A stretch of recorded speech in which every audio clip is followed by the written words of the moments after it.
Welcome students to another class of chemistry.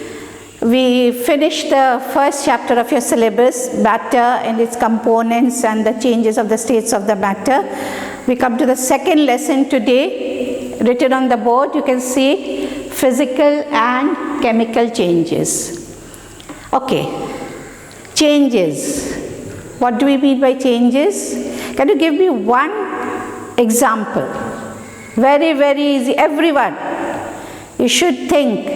You don't even have to think. Yes? Have you guessed? The most important and easy example, you yourself. You were born tiny babies and now look at yourself. You have grown. So you have seen changes in yourself. From the small baby to you have become the big boys, big girls now. So the changes means what? What is the meaning of the word change? Alteration. Whatever it was and gradually different things are coming into it. That is the change. So the word meaning of the word change we say alternation. Now, before we go to the science related study about the physical and chemical change, let's find out and see example of some changes occurring around ourselves. You can guess, because I can't get your answer from you, so I suppose you all are guessing the changes that you see around yourself. What are the changes? Yesterday it was very cloudy, raining, and today see it's such a sunny day. Few hours back it was night, now it is morning. You plant small seeds into the soil. Gradually, within weeks, you see some small plants are coming out. You mix sugar in the water. You burn paper. You don't want to drink milk. You ask your mommy to make curd for you. So these are all the life, you can say, our daily experiences of some examples that we see where we can see the changes occurring. So when we talk about the changes, physical and chemical, what is the meaning of physical? That is changes, you can say morphologically, that is from outside. No change occurring in the composition or the structure of the substance. That is a physical change. And chemical, from the word chemical means within the substance, it's the changes are occurring in the composition, in the mass, in the structure, in the new substances formed in their properties. That will be the chemical. So we'll study the changes, the scientific part of these changes that we are seeing around ourselves accordingly. And so changes, the word we said, changes means alteration. Alteration in what? Alteration can be in shape. Alteration can be in size. Alteration can be in colors. Alteration can be in state. It can be composition. And it can be in properties. So when we talk about the physical and chemical changes, we want to say, we want to learn that the changes occurring in any part, any matter, it can be solid, liquid, gas, it can be any matter, it can be weak, ourselves we are also part of the matter only. So the changes can be in shape, size, color, state, composition and properties. Okay? Now, these changes, change in the shape. For example, you take a rubber band, you stretch it. What will happen? The change has shaped from the original shape, you have stretched it, or you take a spring, coil spring, you stretch it. So naturally the shape is changing. But if you leave it, what will happen? It will come back to its own original position, original shape rather. Size also same way. Colors, in your chemistry lab you have seen, we have used the litmus paper in some experiments. The litmus paper, you dip it into the solution of acid or alkali, blue changes into red, red changes into blue, or any other many changes are there where it shows the change of the color. State, the most common example of state. You take ice cream, keep it out. Within minutes, it's so hot now, within minutes what will happen? It will melt. Ice, it will melt. Or you boil the water, it will change into the vapor.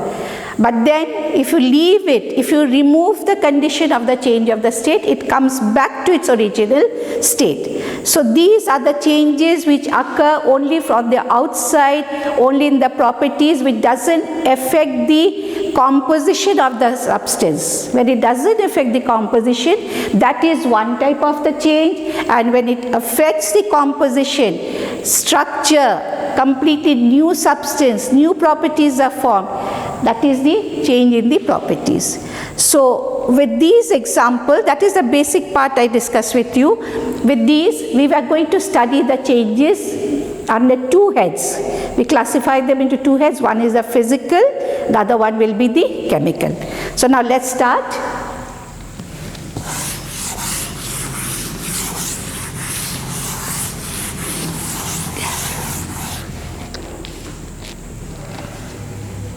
We take one side physical and we do the comparative study.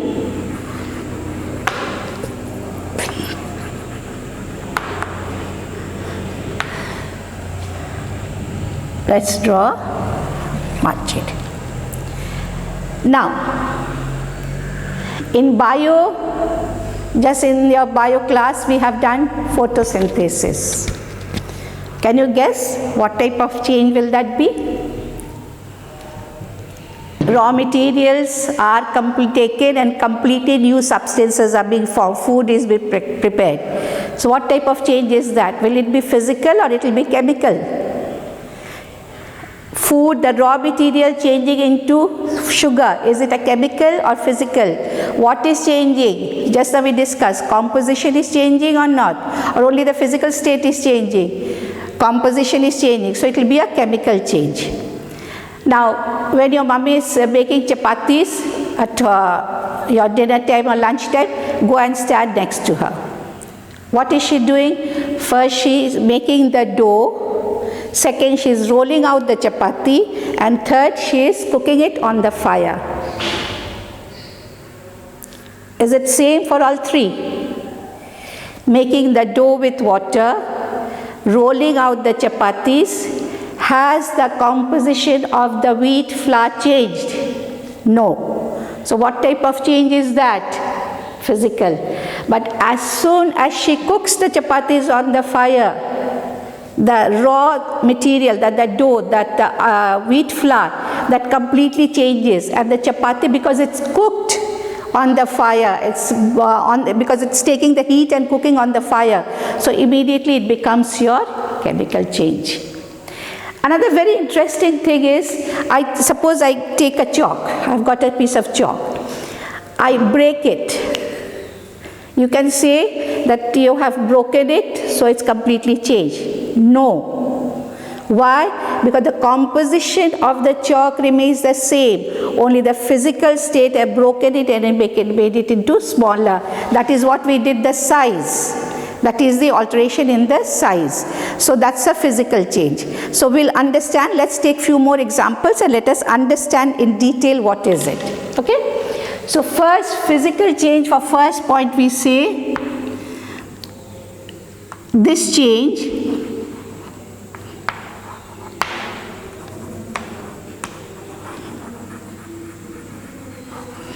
is, I use one word, reversible. What is the meaning of reversible? It can be changed back. You make something and you can go back to your original substances. That is called the reversible, which can be reversed, formed and then again reversed. And for chemical change, we say it is irreversible, just the opposite. Now let's take one example. Take a candle, light it. What will happen? Candle will burn completely. Okay? candle will burn completely. So when anything is burning, new substances are being formed. The wick of the candle which is burning, you do not get the candle back. So that will be a chemical change. But if you just take wax, just a big block of wax, and you heat it, wax will melt. But then when it cools it, what will happen? You get back the wax again. So just melting, I'm using the word melting, and I'm using the word burning. Melting means it's a process, physical process by which the state is changed. I'm going back to the examples that I wrote for alteration. The state is changed, but it's reversed back, you can get back. But burning, you cannot get back. You burn a piece of paper, can you get back? No. So that is, you have to understand when we say what is the reversible and irreversible. Reversible means you get back the original substance, and then irreversible you cannot get back. That's the first point. Second point, obviously this will be linked to this one. It is temporary. Obviously temporary, when you're getting back the original substance is temporary, but what will be happening, we'll write it here, it is a permanent change. It is a permanent change. Once done, you cannot go back. Milk converted to curd, you cannot get back the milk. So it will be the chemical change. Third one, no new substances formed.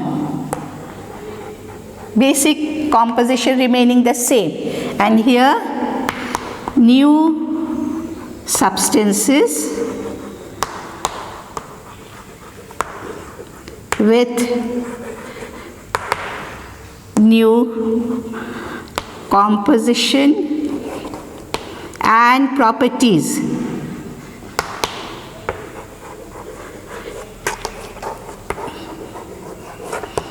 Properties formed.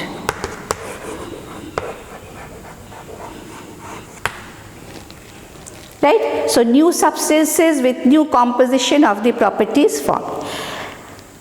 Another term I'll use here in the next point, changes can be, it's not related to physical or chemical, mainly with the chemical it is, that is any chemical change. It's always associated with energy. Either energy is taken in or energy is given out. Just keep your photosynthesis bio lesson in mind, and respiration. Now photosynthesis, you saw what happened, energy was taken in. Clear? You remember photolysis. Now in respiration what happens? Food is broken down and energy is released. So in photosynthesis energy is taken in, and in respiration energy is given out. Is there any difference between the two? Yes. So all the chemical changes, reactions are associated with the, or you can say related to the energy, whether it is taken in or given out. So chemical changes occur with taking in or giving out of energy. But for physical change, no such thing. No energy involved. Physical process. Now when I wrote two things, either taking in or giving out. For this I'll use two words you will have to learn. This taking in is endothermic.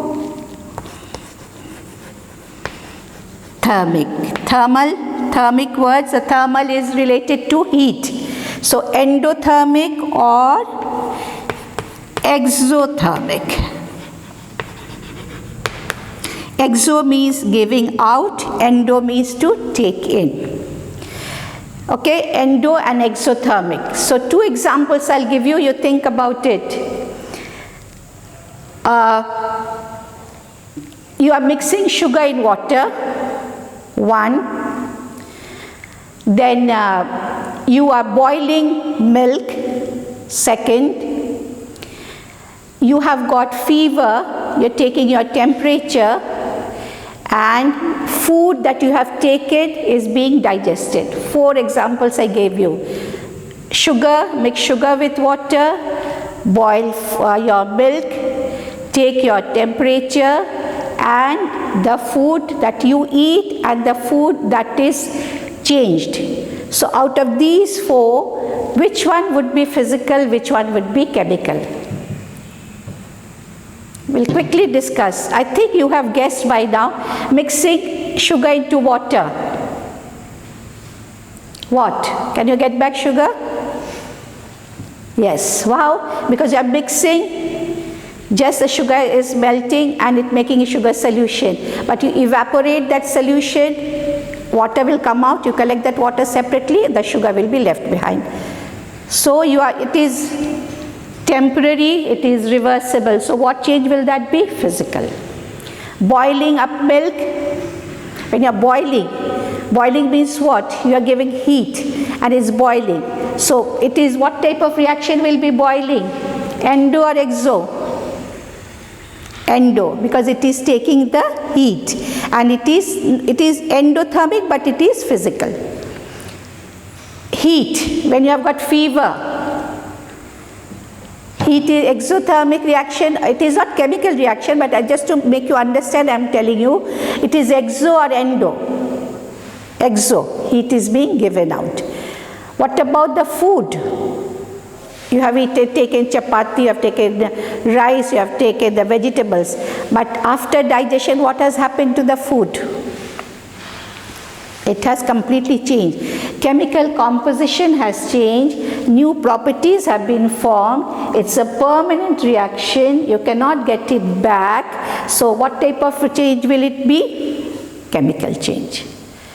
So it's a very simple and short topic. You just have to learn this is the main thing, difference between a physical change and chemical change. I would like to, I would want you to look around yourself, find out 10 examples. Look around yourself and make 10 examples, write 10 examples, and you write it yourself whether it's a physical change or it's a chemical change. Some of the terms we have used: evaporation, giving out. Evaporation is what? When it is evaporating, that is taking in heat. So it's endothermic. Boiling, endothermic. Clear? But the exothermic one will be what? Which one? Coal, burning the coal. You see in the winter time, the roadside people, the poor people, they light coal, or they take the wood and they light it up and they sit near it because it's giving heat or light.